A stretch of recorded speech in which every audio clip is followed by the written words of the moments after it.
and gentlemen, here it is, the most listened to radio show on the planet. Even the other stations are tuned in too. Hi, this is Leah Cook Bloompart from Holiday World and Splash and Safari, and you're listening to the Coaster Challenge podcast. Hi, I'm Arthur Levine from About Theme Parks, and you're listening to Coaster Challenge podcast. Hi, I'm Grace Peacock, Director of Communications at Canada's Wonderland, and you are listening to the Coaster Challenge podcast. Hi, this is Jake Kilcup of Rocky Mountain Construction, and you're listening to the Coaster Challenge podcast. Do you accept the Coaster Challenge? Yes, I accept the Coaster Challenge. Do you accept the Coaster Challenge? Coaster Challenge podcast is here. It's time to face your fears. Get that theme park therapy and lend us both your Coaster Challenge podcast is here. Your fear can disappear. We know that theme park therapy can dry up all your tears. Do you accept the Coaster Challenge? Yes, I accept the Coaster Challenge. Do you accept the Coaster Challenge? We accept because you know we're not average.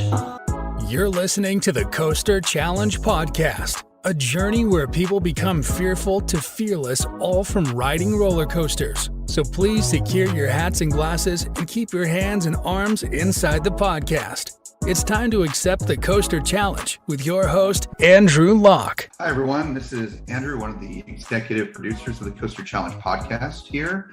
Got a special guest with me today. I'm looking forward to talking to him. I'd like to welcome Adam Floyd, Senior Marketing and Sales Manager at Wild Adventures Park. Welcome to the podcast, Adam. Well, thanks for having me on, Andrew. It's a pleasure to be here. Awesome. Glad to have you. So I've already kind of hinted at what you do for work and how you relate to the theme park industry. But if you could just go ahead and maybe tell us about yourself and what you do in the theme park industry, i.e. what you do for Wild Adventures, or maybe other jobs you've had in the industry as well. Gotcha. Well, I'm pretty fresh to the industry, really. I joined Wild Adventures in 2017 as the public relations manager. And over the past couple of years, I've kind of absorbed different responsibilities. And right now I'm the interim marketing and sales director. And so that's where I'm at right now. So here at Wild Adventures, I'm, a part of the team that puts together the advertising, puts together the group sales, pitches for businesses in our area, and really kind of helps direct, how we go onto the marketplace along with our corporate team over at Hirsch and Family Entertainment. Got it. Yes, that's right. Something that maybe a lot of our listeners maybe not even realize is that Wild Adventures is owned by Hirsch, and of course the owners of kind of bigger parks like Dollywood and Silver Dollar City, both of which I've been to. Also Kentucky Kingdom I've been to as well. All great parks. So you're part of a great lineage there. So. Yeah, Hirschen's a great company. That's been one of the best parts of joining Wild Adventures. Back in 2017 was being a part of that larger group at Hirsch and Family Entertainment, and that not a week goes by that I don't get to speak with my counterparts at those other properties. So I get to talk to the folks at Dollywood and Silver Dollar City, and even some of our aquariums like Newport and Adventure Aquarium. I spent time with those folks as well, and with Kentucky Kingdom joining us, in the past year and a half, it's been fun to get to know those guys as well. Yeah, that's awesome. Yeah, the family is growing for sure. That's really exciting. So in the second half of the interview, we'll talk more about your work there at Wild Adventures and so forth. In the first half, we're going to talk about you. Okay. And perhaps, your experience just as a guest, if you will, with theme park attractions and whatnot. So we call it our theme park time machine, and let's go ahead and hop in it. So we're going to go back as far as we can go as far as your theme park experience. So what would you say is the first theme park attraction you remember experiencing? Oh, I have a very vivid memory of it, and it's going to date me. It's going to date me so bad. But that's okay. When I was young, I lived in Lompoc, California. My dad worked for out in Sunnyvale where they built the Challenger. I may be getting the facts wrong, my memory, but that at least what I was told growing up. We lived in Lompoc, California. He was there when the company that was building the Challenger space shuttle, and so my first theme park experience was going to Disneyland, of course. And I have a very vivid memory of being kind of led down as a child. I must have been maybe 4 or 5 years old, led down into the 20,000 Leagues Under the Sea ride.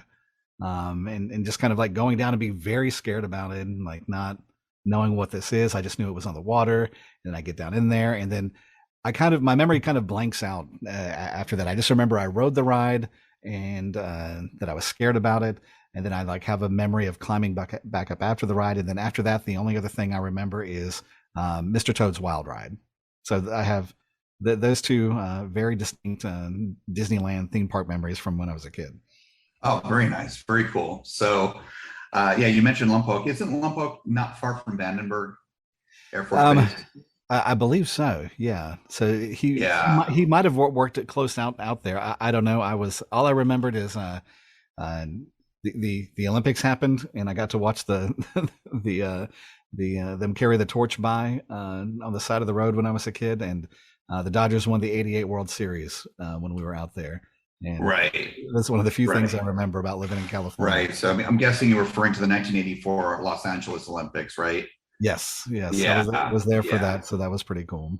Yeah, because the Space Shuttle Challenger was built right around that time. I think 83 or so is when they got it finished, roughly speaking, maybe even 82. But yeah, so going to Disneyland back in the early 80s, that's pretty cool. I didn't go to the Disneyland myself.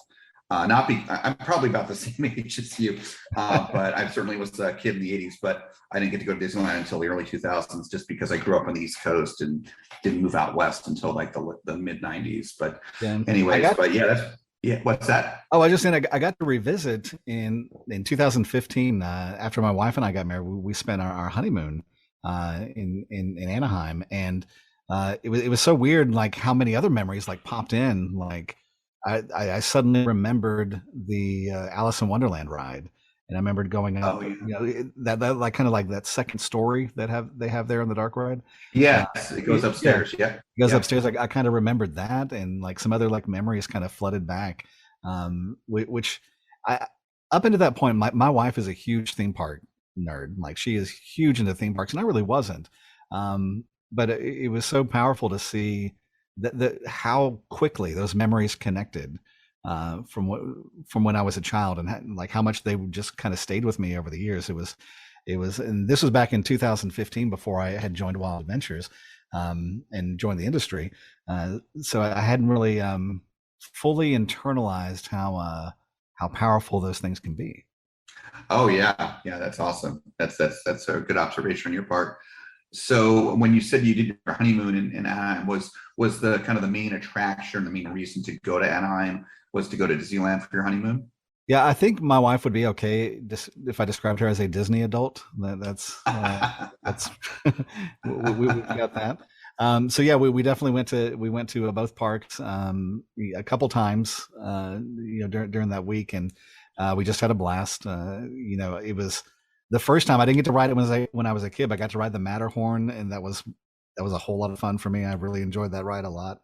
And then I got to ride California Screamin' for the first time, and just had a good time. And of course, as a lifelong Dodger fan, as being a kid, I got to go hang out at Dodger Stadium and do the tour and stuff there too. So that was a lot of fun. Nice, very cool. Lots of fun, both inside and outside of Disneyland proper. That's great. So your first couple of attractions, you mentioned it were Disney World as a kid, or sorry, Disneyland as a kid rather.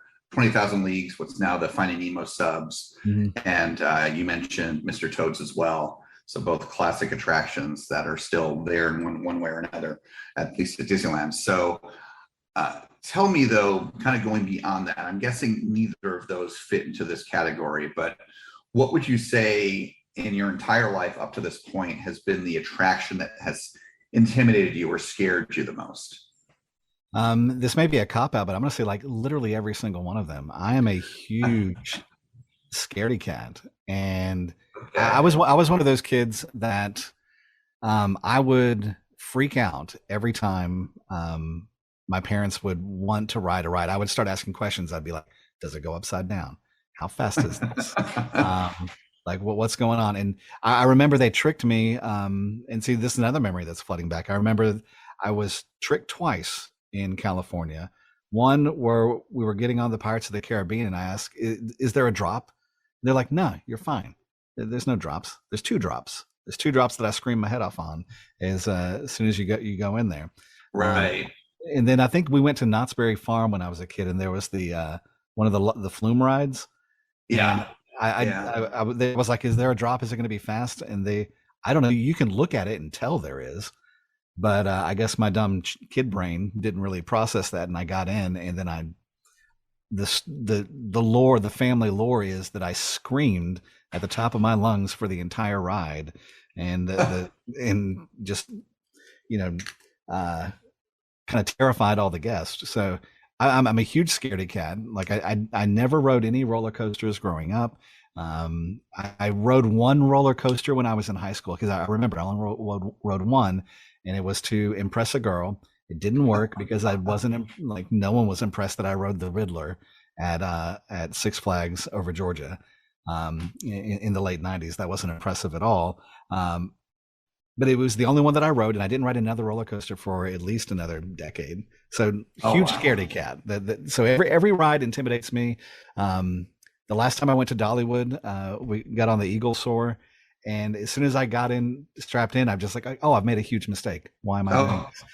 But of course I had a great time on the ride. But my initial reaction to any sort of thrill ride is I need to get off.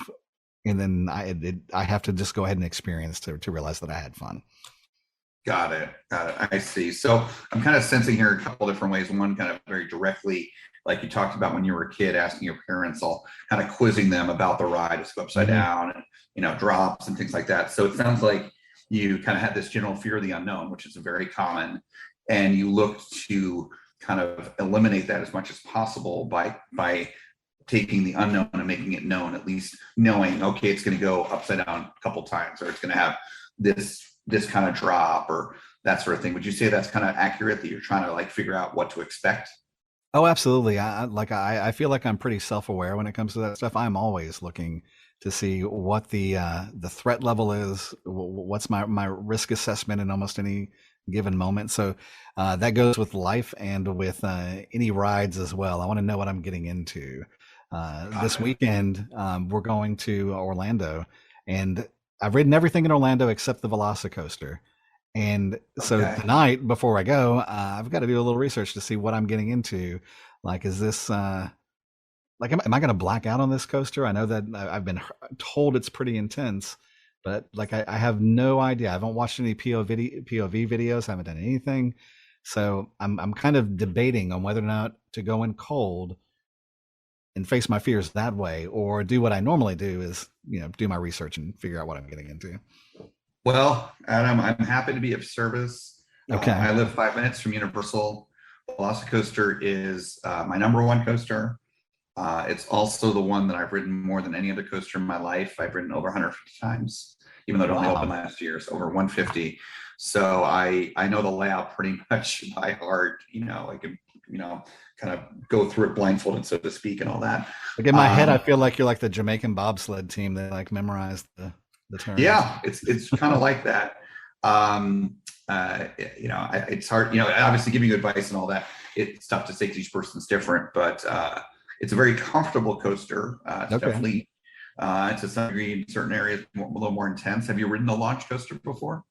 Yeah, like I've ridden the Hulk, ridden the, the California Screamin', the Incredicoaster. Oh, true. You mentioned that. Yeah. I've ridden a handful of launch coasters. I think the Aerosmith coaster and Rock and Roller Coaster as well, right? The Rockin' Coaster, the Mummy, the Mummy. I can't remember. Is the Hagrid's is kind of a launch coaster as well, right? Once you get Hagrid is as well. Yeah. So at least all the ones you described, the more intense of those, like Rock and Roller Coaster, Hulk, those. Also, you mentioned Incredicoaster. Was California Screamin'. Those are not quite as intense launch-wise as Velocicoaster. Velocicoaster goes a little faster, a little more intense launches. Not dramatically so, but just a little bit more intense. But you won't necessarily notice that too much. You said that. Yeah, you won't notice that too much because the first launch is 2 launches. So the first launch gets you up to about 50. The second launch takes you from about 40, 45 to 70. So it's that 70 miles an hour that's faster than Rock and Roller Coaster, but you're going to already be going about 40, 45 when you head up to 70. So I think in that way, it will be ideal for you, that it won't be like, you're not going to go from 0 to 70, directly, So, so I wouldn't worry too much, but it's a very smooth and it's not rough at all. It's very smooth, very easy to ride, very comfortable. I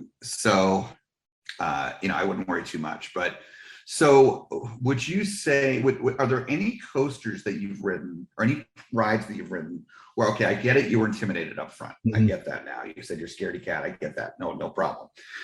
Where after riding it, you felt accomplished, that you conquered and didn't give in to fear and not ride that. You went ahead and rode it and you felt a little more confident about rides afterwards. Was there any ride that sticks out like that?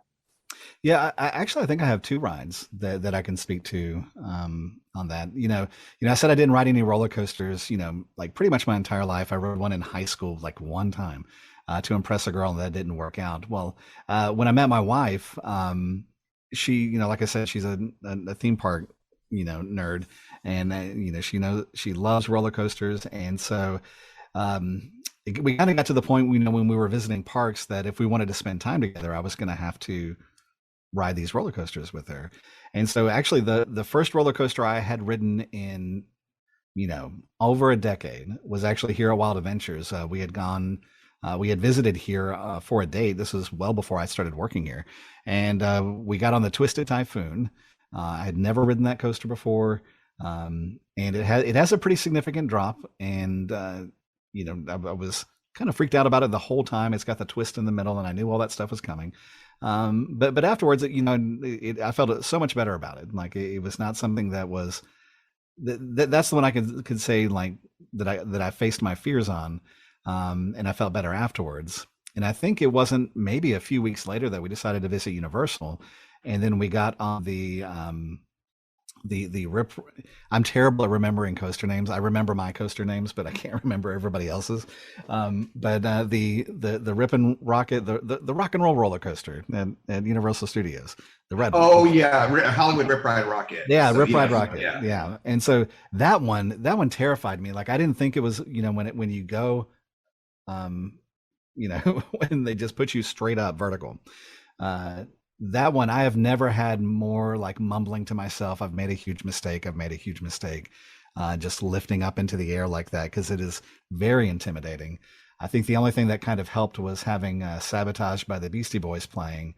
That really kind of helped, put things into perspective. But after both of those rides, especially with I rode this in probably 2010, 2011, how smooth it was such a really, good experience.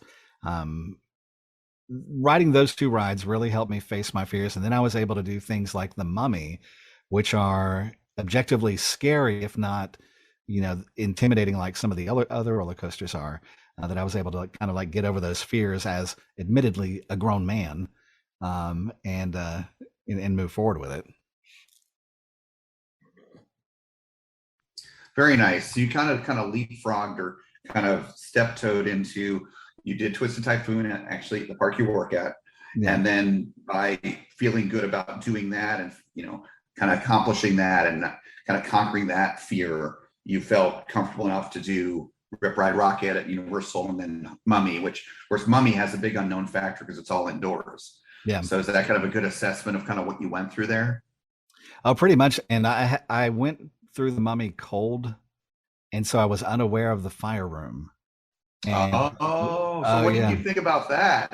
What was your reaction to that? Yeah, like I lost my mind afterwards. I was like, "What the heck is happening?" Like, because you feel the heat, like that jump scare where the glass shatters, and then you feel the heat.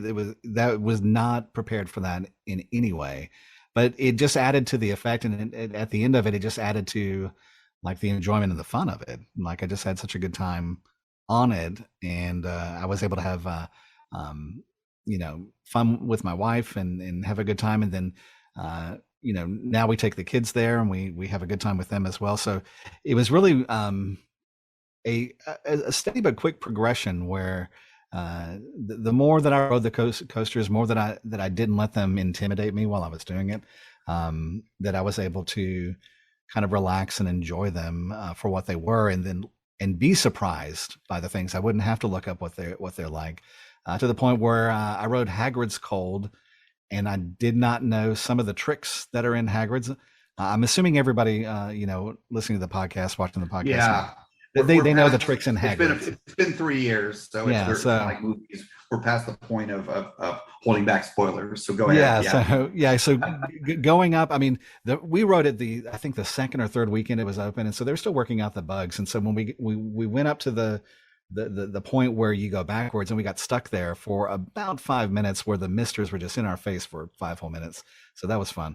But then we came back, and then I'm a Harry Potter fan. I should have known what was coming when we got into the Devil's Snare, but it still surprised me. And so dropping through it, I was like, wow, that. And at that point, I had gotten over the fear so much that I could appreciate, like in the moment, I was appreciating the technology that I was experiencing.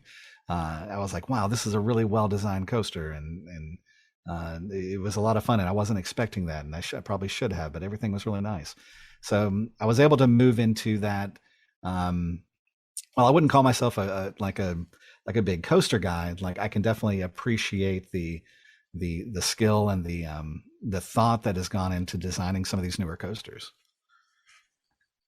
Yeah, no kidding. And so it sounds like, you didn't give yourself enough credit earlier in that, you did, maybe you still are scared of each new ride you get on, but it sounds like you kind of, with Twisted Typhoon, that kind of lineage after that, you did kind of advance yourself where you could, like you said, get on a ride cold. So did that, you mentioned getting on, Mummy, and then Hagrid's. Hagrid's was after Mummy, you said? Oh yeah, definitely. We had been Universal pass holders for several years, and we actually still are. Before we, so we had rode Mummy, hundreds of times. I mean, maybe not hundreds, but at least dozens of times before the Hagrid's ride opened. Right. So. Okay. So after Hagrid's, was there any other kind of lasting impact? Going back to the rides before, and going back to Twisted Typhoon and so forth, where you got on a ride cold, or kind of were able to kind of advance past your fears more easily, or did it kind of get lost again, if you will? Gotcha. I don't know. I may have. I feel pretty confident now that whenever I approach a ride, even though there might be some trepidation, I may have just some of those old fears just rattling around in the back of my brain. They've become a little less irrational now. Okay. So like I understand that they're there, and it's not. It's something that if I'm feeling nervous about being on a ride, it's something I can just be like, oh well, that's irrational, so don't worry about it. Now, this weekend when I get on the Velocicoaster, I'll have to report back and see if any of that trepidation crept back in any more intensity, because I know that it's at least what you've described now as 2 launches that I have to deal with. Right. We'll see if that causes any more trepidation. Yeah, no kidding. So do you think you're going to look at a POV of Velocicoaster before this weekend, or? I don't think so. I think that the more that I've come to appreciate how much work goes into putting these exhibits on, it's something that I perhaps didn't appreciate as much until I got into the industry. Going in cold and experiencing it as a guest for the first time, the way that the engineers and the artists hoped you would have experienced it, like to me, that there's something to that. So I kind of want to leave it like that and experience for the first time that way. Now, I imagine going at 70 miles an hour, there's going to be a lot that I'm going to miss. So probably after I ride it, I'll go back and check out a POV and see if there are little things that I've missed. Right. Of course. So I'm going to guess that the Adam of say 5 years ago, before riding, the coasters we talked about, leading up to your Rip Ride Rocket and then Mummy and then Hagrid's and so forth. So that, back before all of that you would not be as easily jumping on Velocicoaster now. Like, if you hadn't gone through those experiences, you would be, probably asking questions and looking at POVs, right? Absolutely. If I had not gone through that kind of like transformation over the past 10 years, I would definitely be the guy sitting on the bench holding everybody's bags. Like, Y'all Right. have fun, Right. enjoy yourself. I'm gonna be right here on my phone. I'll keep your souvenir cup safe. We're gonna be fine. But yeah, Right. I definitely Right. like that. It would have been like a non-starter. Like I would not have even entertained the idea of riding the Velocicoaster. Okay. Okay. So it sounds like your life has gotten better. You know, starting with the Typhoon there at Wild Adventures at the park you work at, that you were able to kind of make things better for you in the theme park realm, especially when it comes to coasters. So, you know, can you think of any other ways that kind of conquering your fear, kind of having these small successes and accomplishments, you know, from coaster to coaster to coaster, has you know, conquering your fears in this way impacted your life in any other ways that you can think of?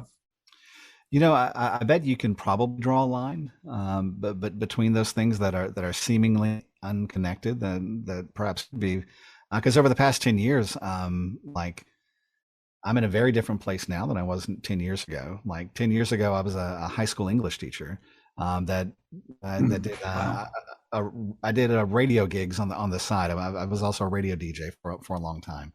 Oh, wow. I would moonlight as a radio DJ while I was teaching high school English. And then after that, like, you know, I decided to move into a newspaper. I was a journalist for a few years. And then I moved into Wild Adventures doing public relations. And then now I'm the acting marketing director. So you can definitely see like when you're a teacher, when you're working, you know, essentially for the government, there's a lot of security there. There's a lot of knowns when you're working there. And so stepping out of that and moving into new industries, new jobs, and not really knowing where you're going to go with it, and being a little more okay with that, being a little less risk averse, and seeing where you can go.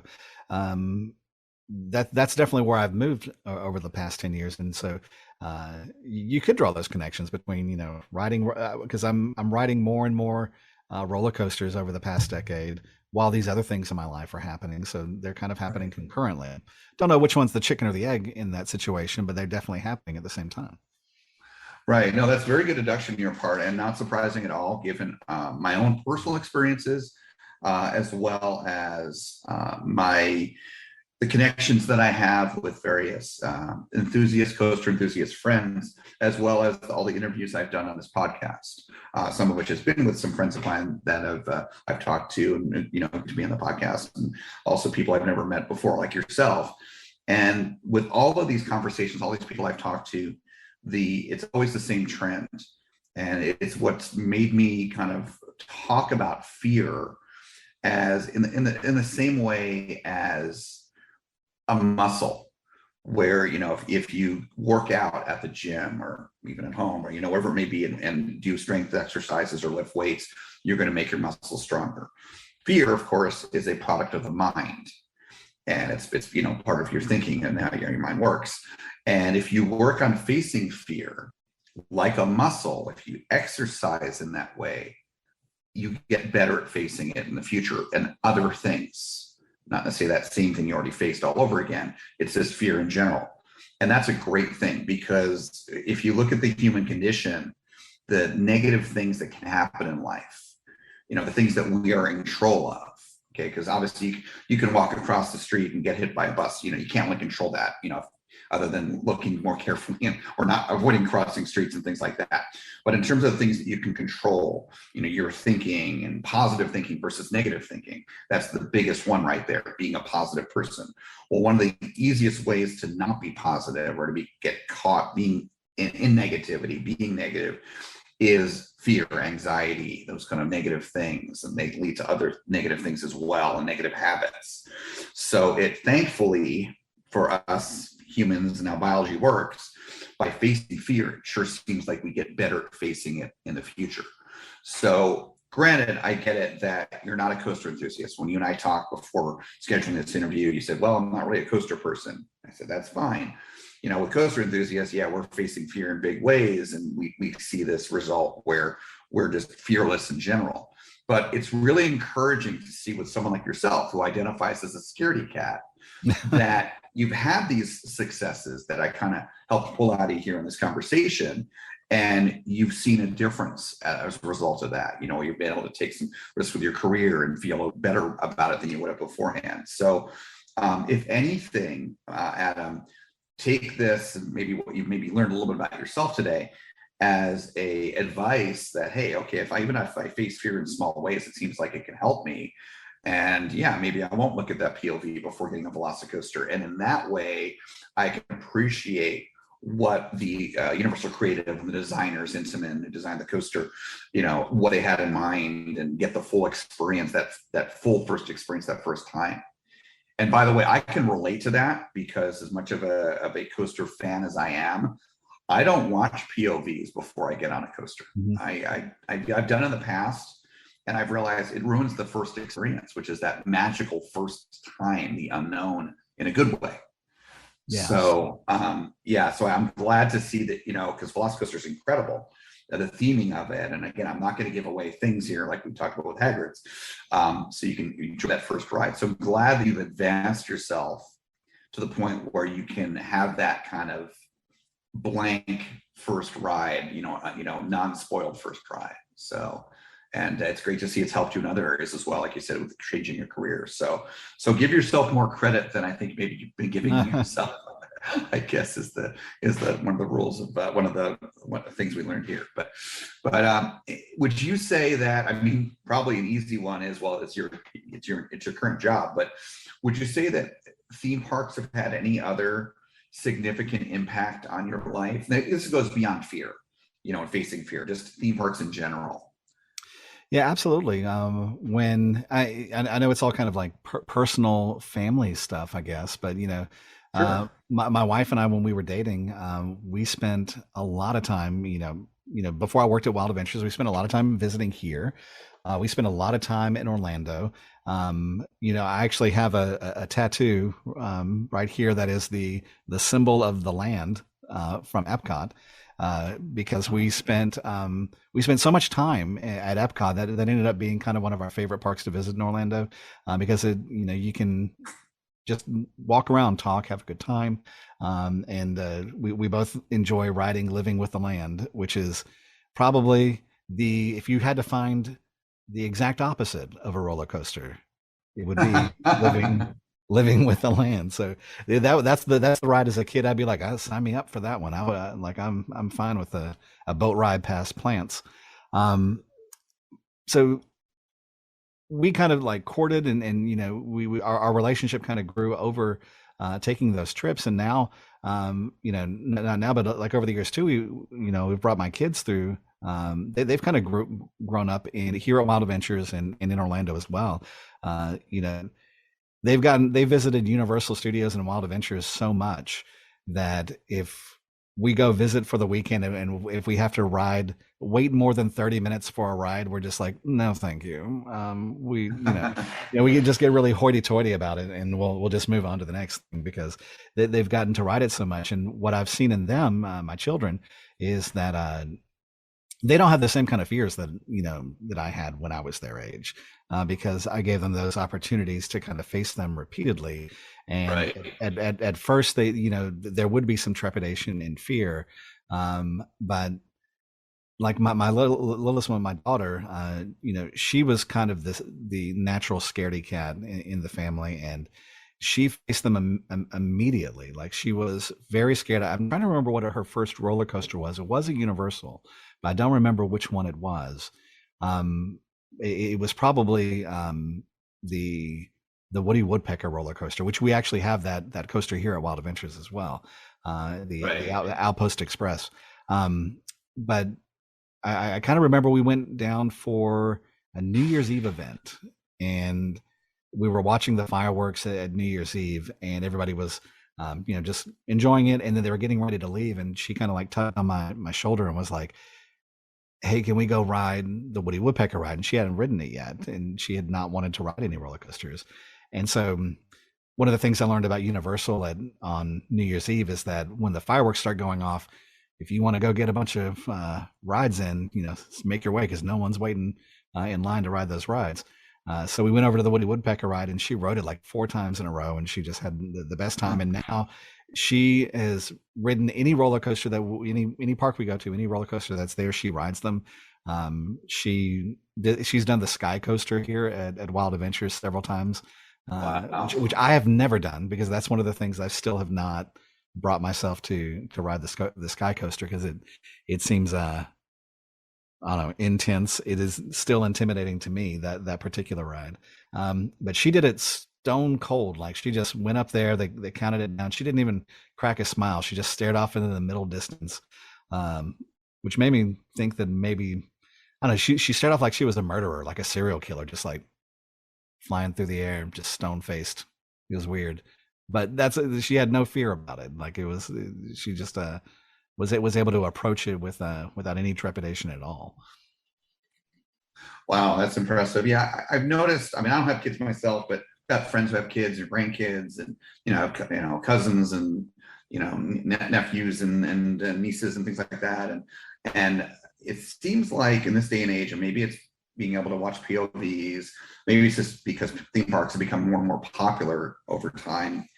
That more and more families go when their kids are young, and like you said, that by going when they're really young, start facing their fears younger, and they advance more quickly, at younger ages to bigger and bigger rides. I mean, I have, friends with kids and family with kids that where the kids they're not getting on a coaster, not because they're afraid of it, but because they're not quite tall enough yet. They're ready to ride. In fact, they get upset if they're not tall enough and things like that. And I think that stuff's becoming more common than, say, when you and I were kids. So that's cool to see that's within your family. And then, you mentioned living with the land. So there are some coaster enthusiasts out there, for example, that would come to your park and they would just get on the coasters, 6 or so, I think you guys have, and then leave. They wouldn't go to the animal exhibits. They wouldn't necessarily do the flat rides. They're just coasters only. Then you have coaster enthusiasts that are also theme park enthusiasts, and they like the animal exhibits and like the flat rides and and the dining experiences and the shows. And that's where I fall into. So I'm definitely a theme park enthusiast as well as a coaster enthusiast.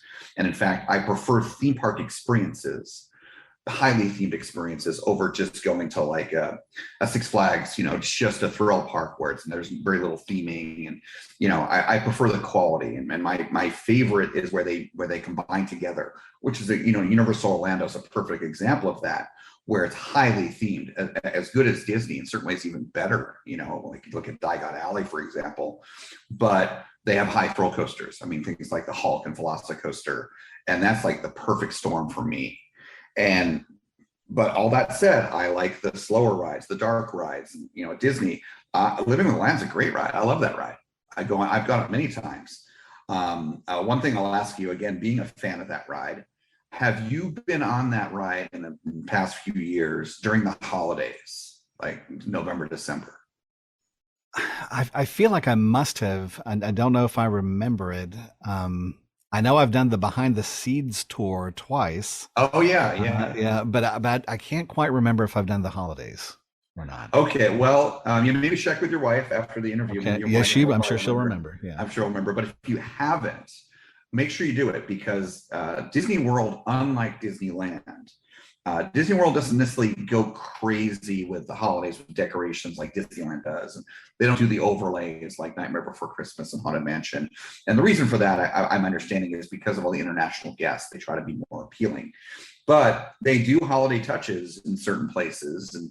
And one of those where you can find some cool holiday touches is they add a lot of decorations to Living with the Land, to the the plants and the structures that are inside there. And there's nice little Easter eggs. It's quite an enhancement. It's not a small thing.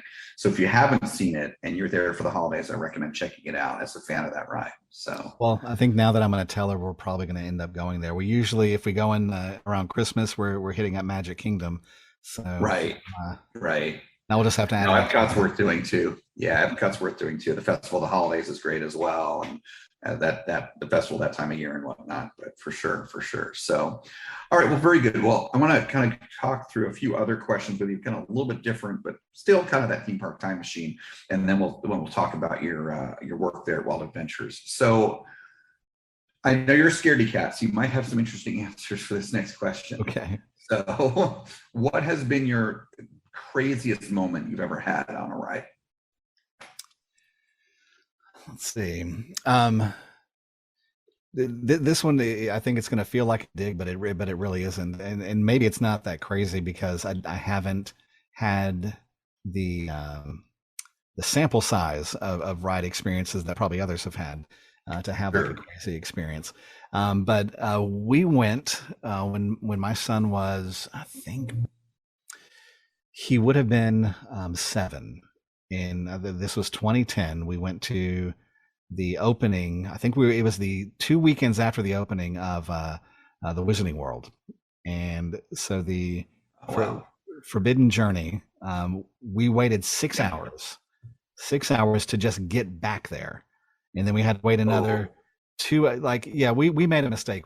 Friends of ours came with us, and they just went and rode Spider-Man all afternoon, all day until about 5 o'clock in the afternoon when everybody can get in. We just spent all our day, waiting in line. So, so it took forever to get in there, and we probably waited a total of 8 hours to actually get on Forbidden Journey.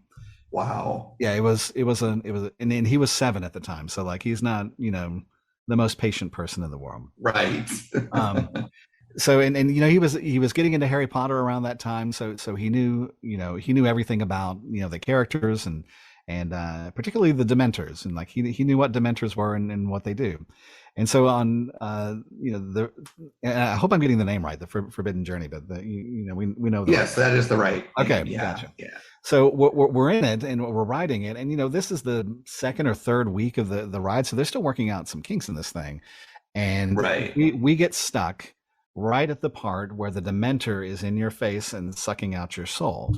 So we're there stuck for 5-7 minutes just with that sound. Right. And he is losing his mind because he feels like he is losing his soul on this Dementor.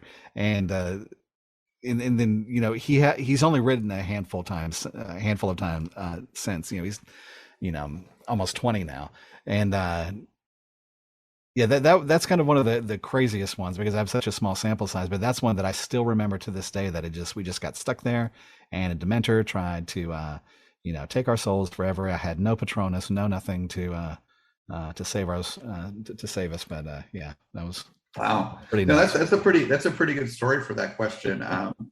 I've gotten stuck in that ride I think twice now, and never stuck right there. So that there are certain sections of that ride where if you got stuck, it'd be kind of interesting. Another one would be those couple times where you're basically almost go upside down but not quite, where you're on your back and start leaning backwards, and with that big tree that's there. I think it's a tree. It looks like a tree, but anyways, there's some unique places, but getting right where the Dementor, where they're sucking your soul out, that's an interesting one.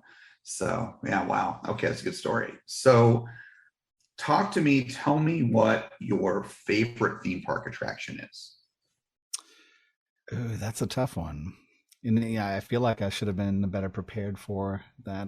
That's okay. So it's kind of good at getting off the cuff too. So. Now, I want to say, obviously that, my attractions here at Wild Adventures are always my favorite because I enjoy them. Well, that's a good answer. Perfect answer. But from a, I think my favorite attractions are the ones that have like nostalgic memories attached to them, and probably for that reason, the ride at the Mr. Toad's Wild Ride. I know that's a weird one to be like have an emotional attachment to, but it's one of the ones I remember riding, with my parents when I was a kid, and when I moved from California to South Georgia, and that's a huge culture shock when you're a kid. Oh yeah. To move from essentially North LA to South Georgia, and one of the things that I like lamented, growing up in South Georgia, for a while, I was bitter about being here, and I was like, the Dodgers aren't over here. There's no Disneyland. There's none of this stuff that I liked when I was a kid.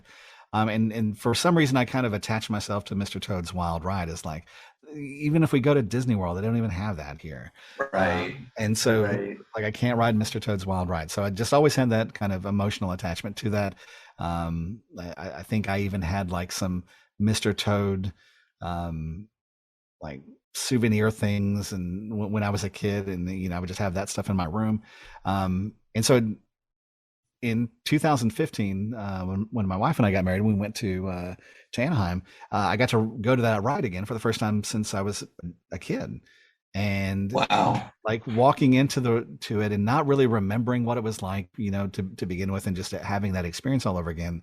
It was surprisingly emotional, and then it was just a lot of fun. But of course, the kicker about that ride is, so I'm riding with my wife. I'm having this like emotional, nostalgic feeling, and at the end you're in hell, and then that's it. And so it's a nice little punch there at the end. Yeah, I know. You bring an interesting point as someone who lived in California for better part of 2 decades, basically 20 years, not quite, but close. But grew up going to Disney World, grew up in New Jersey, and then now living here again in Florida. Started off at Disney World as my home Disney park, so to speak. Disneyland became my home park for many years, and now back to Disney World. Everyone, anyone that's a Disney fan out there, and I can talk about your wife being a Disney adult. The one of the common things you have to compare is Disneyland versus Disney World. Which one's better and all that. And I would contest, after having spent a lot of time as an adult in both parks, both resorts, that each has their advantages. And you just touched upon one where it's actually not Disney World. Disneyland is the one that still has Mr. Toad's, a beloved classic dark ride, and Disney World does not. But, Disney World has other things that Disneyland doesn't, and all that. So, yeah, I totally get the sort of moving to Georgia and being kind of bitter, and that being one of the reasons that totally makes sense. So, yeah, it makes I got sense over also. it. I love Georgia. You got over it, yeah. Took a while, but I got over it. Yeah, but that's a good favorite to have. That's a nostalgic favorite, absolutely. So I'm guessing that none of the rides at Wild Adventures will be the answer to the next question, and that's fine. What is your least favorite theme park attraction? Oh, I feel like as someone in the industry, like I don't want to answer that question. Let's see. And you can opt out. We have had other industry people that work in the industry. Okay. For manufacturer. Okay. So this is industry adjacent, but this is absolutely the worst experience I've ever had on a ride. So I can go ahead and do that. Well, I can give you two. I can give you two that is just a straight up beloved ride that I have a terrible experience on every time. So, the first one is when fairs come into town. Like my wife likes going to the fairs, and so we ride the fair rides. And the Zipper. Have you ever ridden the Zipper? No, it's rare you see a Zipper anymore, but when they were still around, like when they just don't look fun to me. And you should always trust your gut on that, because I got in one and I'm in, and it's just a metal roll cage. Like there's no foam around. There's nothing at all to protect you from this like weird metal thing. And then they just flip you around. So like I'm just in a fetal position the entire time, like holding on for dear life. I was like, this was terrible. Why are we paying to do this? So that's the worst experience I've ever had on a ride. I just did not enjoy that at all. But makes sense. The ride I like to ride the least at any theme park, and we have one here, is a teacup ride. And what happens when we go to Magic Kingdom is it's one of my wife's favorites, so we've got to ride it. And so she knows what's going to happen. She knows that I'm going to hunch down over myself, and she's going to take that wheel and spin it like an insane person to see how fast she can go. And every single time, without fail, observers on the outer edge they zero in on me, and they see what's happening to me, and they just laugh. Like strangers will laugh at me at Disney World. I've had people take videos of me like just kind of like hunched over, just not enjoying myself. And you can see like all the weird faces that I'm making while I'm trying to withstand the surprising G-forces that I'm experiencing on the teacup ride. And so, yeah, that's the worst experiences I probably have. And then I guess you can relay that to it's not Mission Earth, it's a Mission Space at Epcot, where I was just thinking of that. yeah, when I wrote it, I didn't understand it. I mean, that's one of the ones I guess I should have done some research on. Right. I didn't understand that I was just stepping into a centrifuge. Uh-huh. And so when it happened, I'm like, oh, that's what this was. No, thank you. Not doing that again. Yeah. Well, funny. I was just talking over the weekend, talking to a friend of mine about that ride who's not been on it. And it's one of my favorites because I like spinning rides. It's another kind of ride besides a coaster that I like. And it's a remarkable ride because of how much what it simulates and how well it seems to simulate as someone who's not, actually been on a real rocket, of course.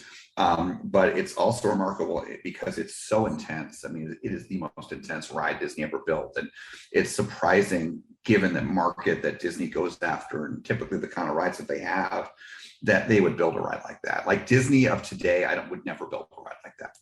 They just wouldn't do it. And I had the added stress. I was like, I need to hit this button because I'm like the mission commander. I've got to. I don't want to mess this up for everybody. And I didn't know what. I didn't know if this was a choose your own adventure kind of thing. Right. If I did it wrong, would I mess things up? I'm like, no, you're probably fine. They're just gonna scramble your brain a little bit while they're doing this. But yeah, that was intense. Like I have not ridden that ride since. I think one was enough for me. But I definitely wasn't prepared for what I experienced. Completely understood. A lot of people, it's that ride is way too much for them. I even have coaster enthusiast friends, that are thrill seekers. They will not go on that ride. So at least not the orange version, the spinning version. So to totally understand. So thank you for going through all of that and shared some interesting tidbits, and I think maybe even learned a little bit about yourself in there too. Hopefully, it sounds like. So now let's talk about where you work, which is Wild Adventures. So for listeners that maybe aren't familiar with Wild Adventures, maybe not or have not been to or from this part of the country, tell us about Wild Adventures. Tell us what it is. Well, Wild Adventures is certainly like a fun and unique place.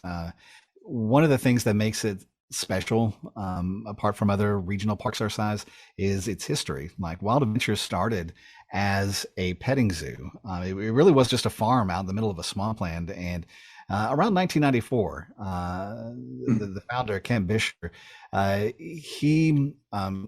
he had these structures on his property that he would let people come and play music. He would let businesses come and do kind of team building exercises on, and they would have convention parties and Christmas parties and things like that. And so he started kind of building on that business and seeing what he could do with it. And so he first built a little convention meeting space that people would come and have their business parties in. And then there was a traveling carnival for a while in this area, and they used his land in the off season to just kind of park their rides. And they got together and they're like, hey, well, since they're here, let's why don't we open them on the weekends and let people come pay to ride them since they're just parked here. So he did that for a while, and then he started opening up his petting, his farm, for people to come and see the goats and the cows, and they would do school field trips and all that. And so for a couple of years, from 94 to 96, there were a couple of different things happening that kind of sparked some thinking on his part on what he could do with that business. And so around 1996 is when he really kind of opened everything up, 95, 96. And just the other day, we found that someone had uploaded to YouTube a 8-minute promotional video from around that time where Ken's discussing, and you see what the park was in the mid 90s. And it's very much animal focused. So there's he brought in a rhinoceros, he brought in giraffes, and you would get on these Jeeps and you would kind of go through the park. Mm-hmm. And I remember seeing ads. We lived in St. Mary's in Kingsland, Georgia, which is just above Jacksonville when I was a kid. And I remember seeing ads for Wild Adventures around 95 and 96. And I was like, what is this place? In Valdosta? Valdosta was just, not a place that you would go to have fun necessarily. Right. So just seeing what he was starting to build was really taking shape. And around 96, he changed the name from Liberty Farms to Wild Adventures, and then it really started to ramp up after that. Like in '98, he put in the first roller coaster, which is the Boomerang, which is behind me, and he started to put more rides in and put in more animal attractions. He brought in shows. And from about 96 to about 2002, there was this period of like extreme rapid growth that I don't know. I don't want to say the word unprecedented. You know, people grow rapidly all the time, but certainly for this area where there are no other attractions. But Wild Adventures is so unique in that when you go to other regional parks our size across the country, those are still destination markets. Like you'll still see other attractions that are around that area. Right. And for us, like we're it. There is no other attraction here. So when you're coming to Valdosta to as a destination, you're coming to Valdosta to come to Wild Adventures. Like we're the game in town. And so to have that as a kind of like a quality of life for the people in this area, like that addition to their quality of life is pretty fun and unique for everyone in this area. You know, from like a 2-hour radius, their first roller coaster ride is probably Wild Adventures. The first time they ever went to a zoo is probably Wild Adventures, and that's been happening for 2 generations now. And to see how the park has grown and continue to make improvements and continue to make investments in kind of our core pillars, which are, you know, we have the rides, we have the water park, and we have the animals. And we also have concerts too that have been going on for 25 years. And pretty much anybody that's made a name for themselves at some point, they have come through Wild Adventures. I have a photo somewhere in my office of Beyonce riding the firecracker. So, you know, Beyonce's been here too. It's just a wonderful place to be, and it's something that is unexpected. You know, when you come to Wild Adventures, you have to drive down 4 miles of undescript road off the interstate. Like you feel like as soon as you pull off the interstate, you're like, "Is this right? Like, is this right where I'm supposed to be?" Right. And you drive for 4 miles, and then suddenly, boom! There's a giant American flag, and there's Wild Adventures, and to just have this property just sitting out in the middle of nowhere is one of the many things that makes it unique. It makes it special, and it's one of the things that makes coming to work today a lot of fun, or coming to work every day a lot of fun, because not everybody gets to do that. Not everybody gets to like, if I wanted to tomorrow morning, I could come to work and go hang out with a baby sloth, which I do frequently, and that's something that in South Georgia, you don't get to go see exotic animals. You don't get to go do those kind of things. It's not really available to you, except it is here. And it's one of the things that makes working here really great. Yeah, no, that's awesome. And thanks for describing that, going through some of the history. And yeah, I mean, again, I mentioned earlier, I love animals, and I love sloths. I got to meet an adult sloth years ago at SeaWorld San Diego, just by chance. It wasn't even part of a show. I was there with a friend. We were talking to a trainer who was tending to the sloth that was there, and she enjoyed talking to us. She said, "Hey, would you like to come meet the sloth?" But a baby sloth, that'd be amazing. And you know, like I said, I've never been to Wild Adventures, but I have friends that have done promotional filming there for you guys. You know, professional filming and ski visuals, and you know, they've shown me things from there. And of course, our own founder and other executive producer David has been there and loved it. So definitely gonna check it out one day. And yeah, like you said, you know, Valdosta, it's off the 75, Interstate 75. So that's kind of one thing it's got going for it. It's off a major interstate, but there's not much there. It's not a city. I mean, it's not a big city, no skyscrapers, you know, it's just a small little town. And yeah, I remember I drove David to and from Wild Adventures. I had to work that day, so I couldn't join him, but I was his taxi. And yeah, you are not exaggerating. It's, you know, you get off I-75 and you're still driving for several miles in the middle of nowhere. And there's your charming park there, right there. So it's very unique in that regard. So yeah, thanks for that description. So I think you've kind of already sort of answered my next question, which is what sets Wild Adventures apart from other theme parks, I mean, and other amusement parks.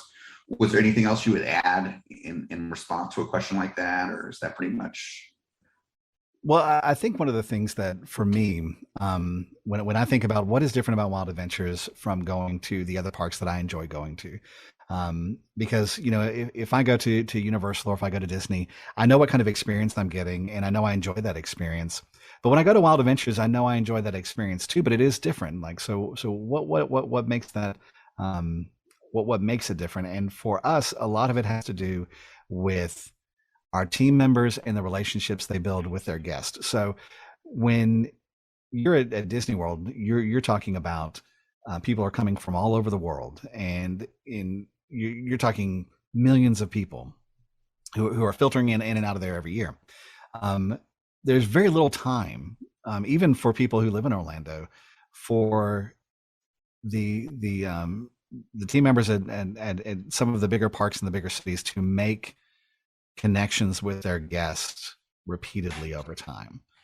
And at Wild Adventures, we have the opportunity to do that. And I'm not in the park every day. I'm not somebody that interacts with a guest on a daily basis. But even I have developed relationships with guests that I see in our park because they visit so often. So we have a very strong season pass program. We have people in our community that come see us every weekend, or we have folks that come here every day during the summer, and you get to have that kind of family relationship with your guest where you're kind of welcoming them over to your house a little bit. So it's definitely a different dynamic. It's friendlier. It's more, it's engaging. It's less transactional. It's more like, hey, we're open for the morning. We're glad you guys are here. Like, we were waiting for you, and like, come have a good time. And, we're going to try to make sure that you have a good day. So I know that's kind of intangible, but it's one of the things to me that kind of sets Wild Adventures apart is those relationships that we build with our guests. And that's by design. Our whole mission is to create memories worth repeating, because we want you to have a good time, but we want you to come back and do it again. We want you to enjoy the time you had so much that you want to repeat it. And so that familiar, friendly family approach that we take is definitely on purpose. Oh, that's great. And it sounds like a formula for success. And, I've been to some smaller parks, whether it be, a theme park or, some park where it's got rides, but I've also been to some very small animal parks, one here in Florida and one in Arizona and other places.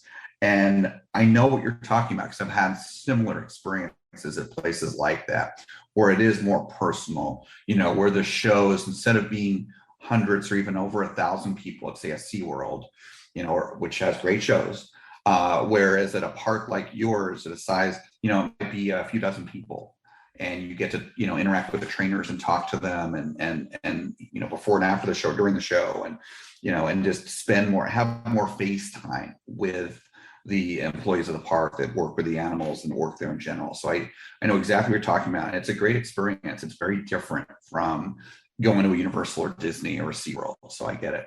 I think I have a great example of what I was trying to explain. So like parades are always a big part of a theme park experience.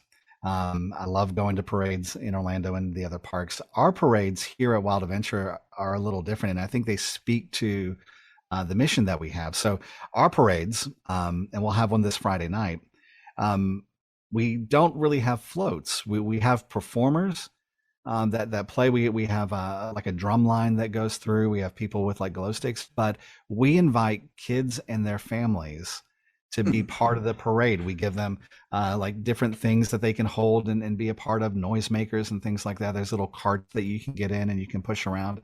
And so it becomes like the energy of those parades are just kind of overwhelming, especially during our Great Pumpkin Luminites event in the fall, because the kids themselves get so jazzed about them being the stars. They're the stars of the parade. It's not a float that we've put out there that they're going, oh, look, that's pretty cool.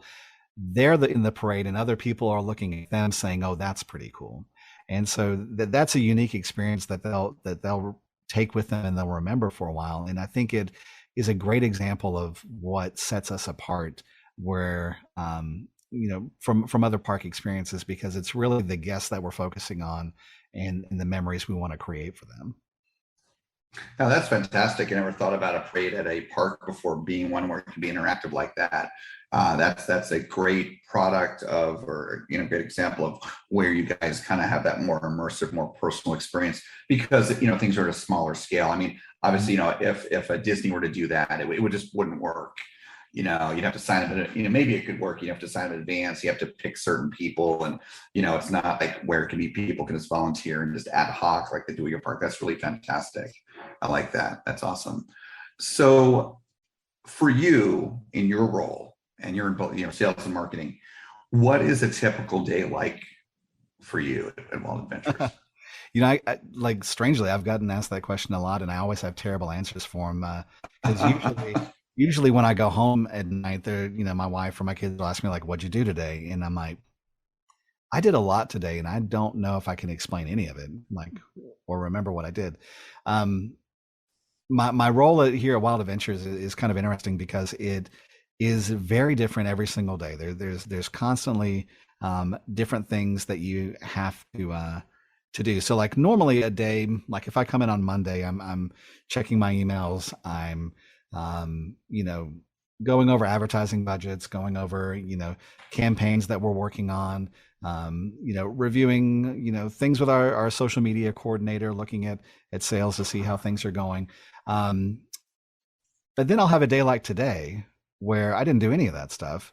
I spent my entire day traveling with the Harlem Globetrotters around town, setting up different events so they can meet members of the community. We went to the Moody Air Force Base with the Globetrotters today, and they did a special showcase for airmen's families and their kids. And then we went to the flight line, and I got to hang out next to a jet and watch the Harlem Globetrotters do ball tricks in front of a Warthog jet, and that was kind of a surreal experience. I'm like, okay, I'm doing that today. And then we went across town to the Sheriff's Voice Ranch, which is a home here in Valdosta, an organization here in Valdosta that provides education in a home for trouble, not necessarily trouble youth, but youth who may not have anywhere else to go.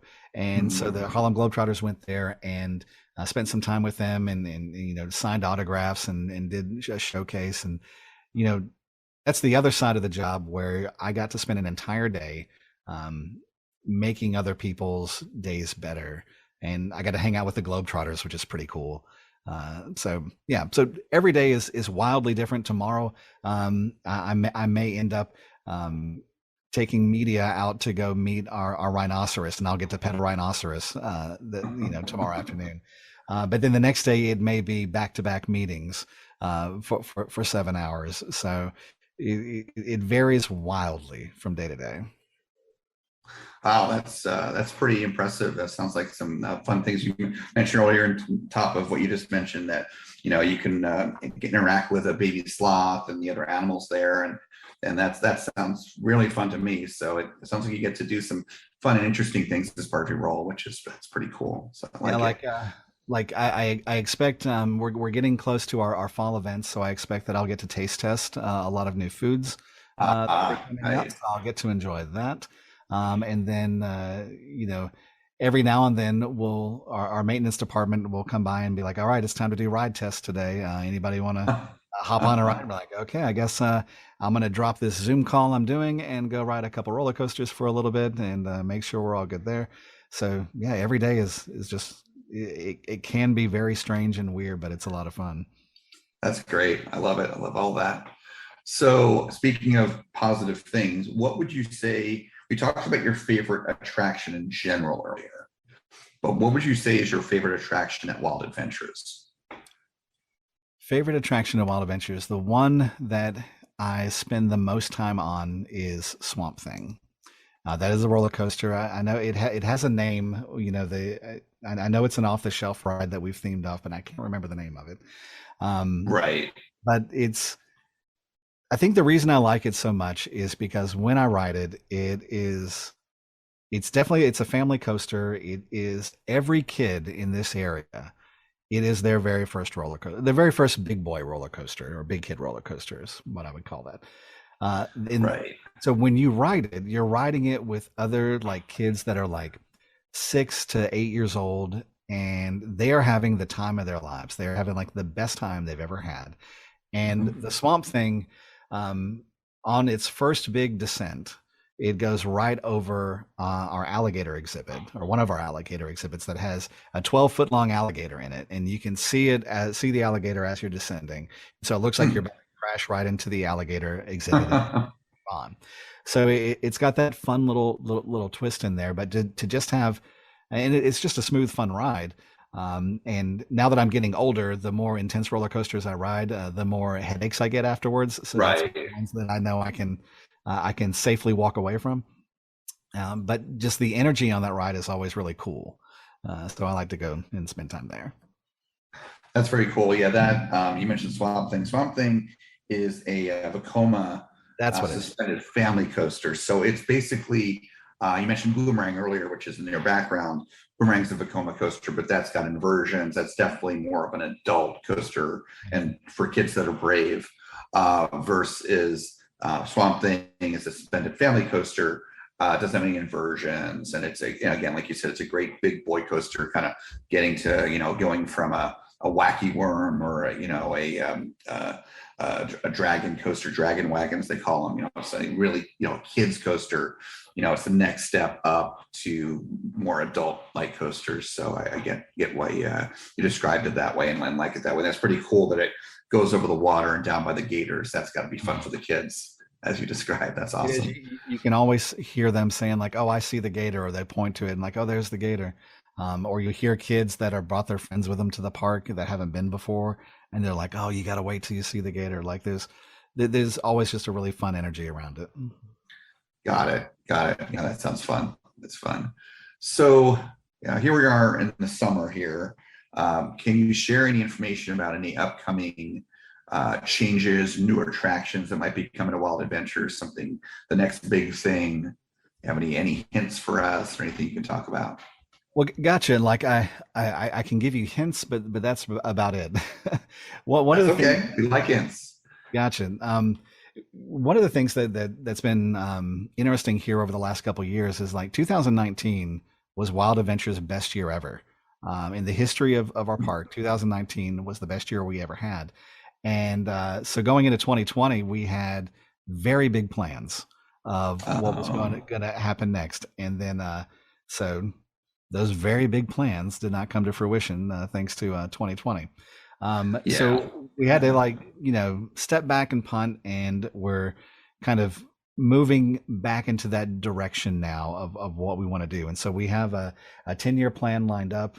We are investing in the park. In 19, we built a brand new area of the park that it's called Discovery Outpost. And for those who are familiar with the history of the park, going into Wild Adventures didn't always have the best first impression. There was a soft play pit there. It was like a playground structure. And so it's kind of underwhelming. It was underwhelming when you first would walk into the park, and that was kind of the first thing you would see. And so we got rid of all that, and we built this new area that has a huge alligator exhibit with a gator bridge that you can walk over the alligator exhibit, like a rope bridge. It's a little like kind of, kids being brave, they can walk over it. And it really made a much better statement. And it looked a lot more impressive than what the old entrance used to look like. And so that was kind of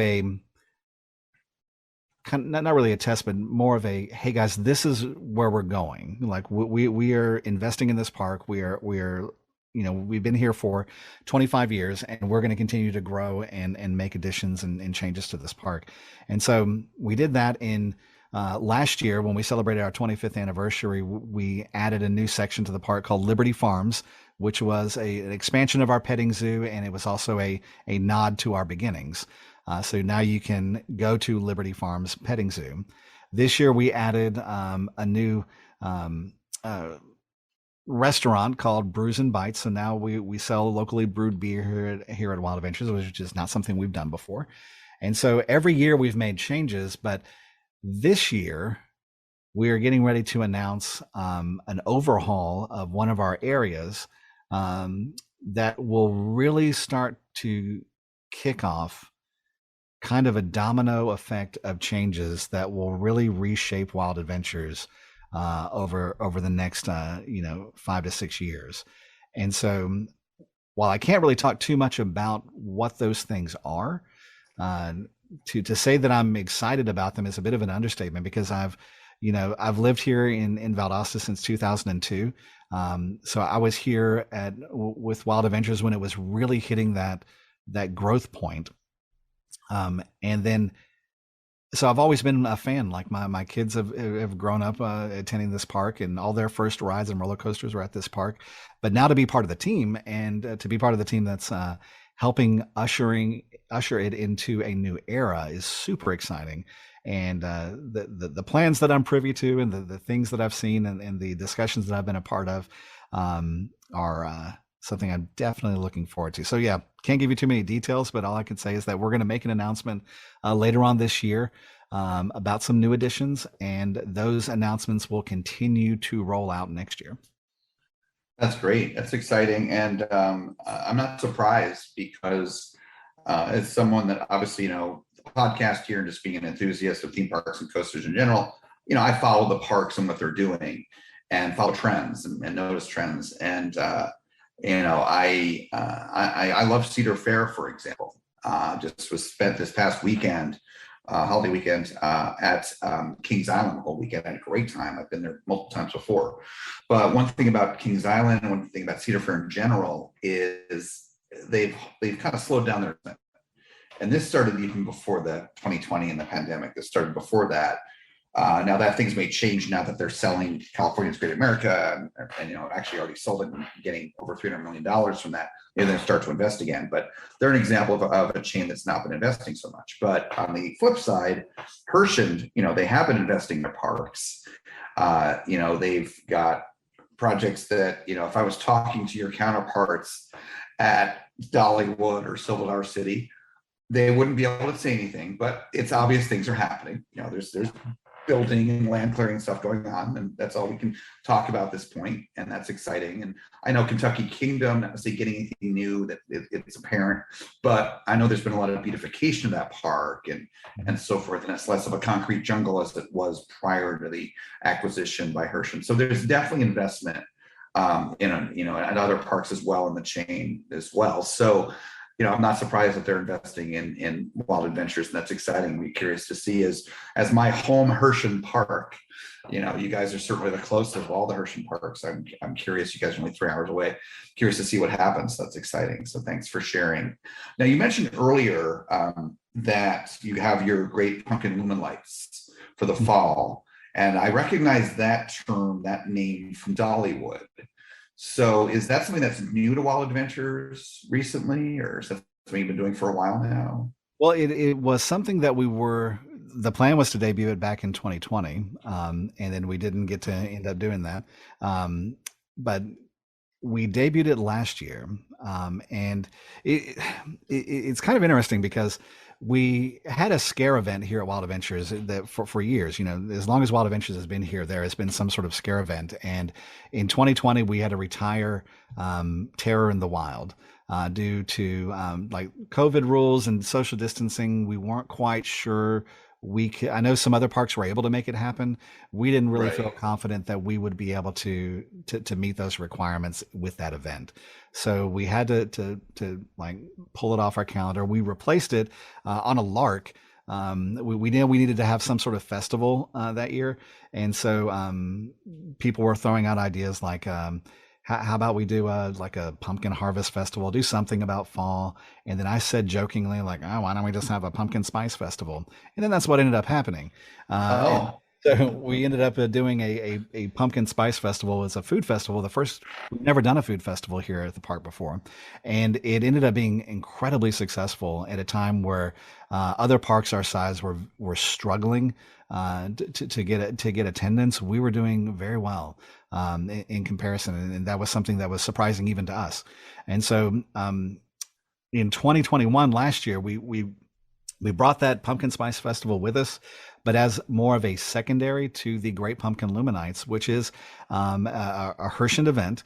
You see that at Dollywood. You'll see it at Silver Dollar City. I believe. I'm trying to remember if they've made the announcement yet, so I'm just going to keep my mouth shut about that. But they do exist at other properties in Hershend. But okay, got it. And we debuted ours last year, and it was awesome. It was.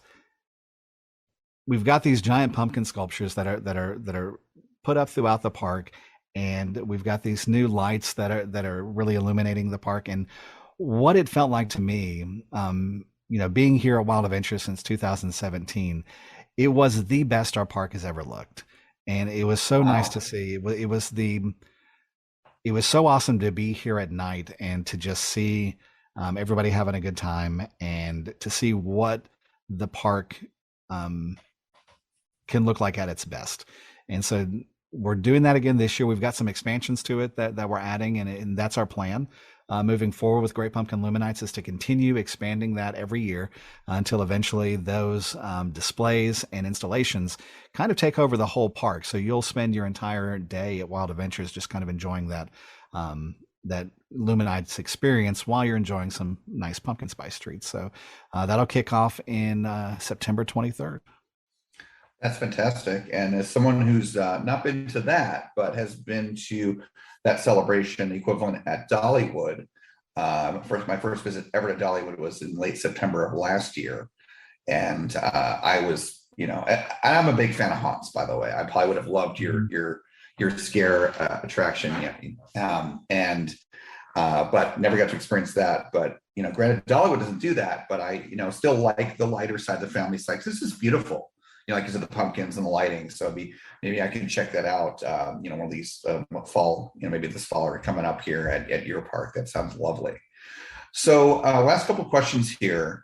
So, in the first half of the interview, we talked about what I've coined your fear journey. And I kind of helped you prove that you've actually made some improvements in your life in facing fear, and you're not maybe as much of a scaredy cat as you used to be, which is great. Given our focus on helping people have more positive experiences, both at the parks, but even outside the parks, improving the impact of fear and anxiety and any kind of negative thoughts and whatnot on people's lives, do you have any final bits of advice that you'd like to give those that are listening? Well, that's a really big question there, Andrew, to throw out life advice to everybody. I rarely feel qualified to give anybody advice on anything. I think for me personally, though, one of the things that I try to do, and of course, I fail at it all the time, and that is to just be gracious and to have grace with people. The thing that I've learned, I think the lesson that I have with me almost all the time is that whenever you're interacting with somebody, and you're not having they're either let's say from a manager standpoint, like if I'm working with the people who work for me, I've never found that yelling at someone or getting on to someone or just being mean to someone, whether it's they work for me or not, ever does anything positive. Like it never results in me getting what I want or what I need, and it never results in that person that I'm interacting with getting what they want or what they need, or improving the situation whatsoever. So showing grace with people and just being kind really is kind of like a guiding principle for me, that I feel like in the conversations that we've had today, and the conversation I had with David before the show began, to me, it kind of goes back to that. If you're just kind with people and kind with yourself, then things tend to get a little easier. Things tend to get a little better, and you reduce conflict, you reduce fear. It's probably a lot easier for you to face your fears when you're kinder with yourself, in many situations. So I guess my rambling incoherent response would just be to be kind to people. And then I think you'll see some results with it. Well, I have to say, as often as the case, pretty much always, that is a unique piece of advice that no previous guest, even though we've been here well into our second season, interviewed over 50 guests now, approaching 100 actually. And no one's given that advice before, but it's fantastic advice, especially in this day and age in the world, coming out of COVID with the stress of the economy, and political things are very, very lit up, and it causes stress between people and conflict between people. It seems like there's more conflict in life and more negativity and people not being nice to each other. So especially in that, guys, in light of that, I think that's great advice for all of us. So I appreciate that, Adam. So last but not least, if you could please share, and this could be for you personally, if you'd like to share, but of course, especially for Wild Adventures, the park that you work for, how people can look up information online, whether it be a social media, website, YouTube, whatever it may be, please share away. Gotcha. Well, of course, we would love for you to visit wildadventures.com. You can learn all about the park there. We've got a great website that tells you everything you need to know. You can follow us on social media, facebook.com/wildadventures. I think I will mess up our Instagram handle because I think there's a dash in there or an underscore, and I don't quite remember where it is. But of course, all those links are at the bottom of our webpage. So really, all you really need to remember is wildadventures.com. Great. Yeah, that webpage is a one-stop shop to get to everything, which is perfect. Excellent. And that's at the bottom. Everything's at the bottom of the page, you said? Yeah, all those social media links are just right there at the bottom. Makes sense. That's pretty typical. That's awesome. Great. Well, Adam, thank you so much for taking the time to talk to me today. It's been a nice journey, and learned some things about your park and about yourself, and appreciate your time again. And good luck with the improvements you guys are working on. I'm excited to see what happens in the years to come. Well, thanks, guys. This has been a fun and unique experience, and I appreciate you guys having me on. Our pleasure. If you enjoyed today's episode, be sure to like and subscribe wherever you get your podcasts. And if you want to see more of us, we upload every Friday. And check us out on Facebook, Instagram, Twitter, YouTube, all at Coaster Challenge. Links are in the description below. Thanks for joining us here today.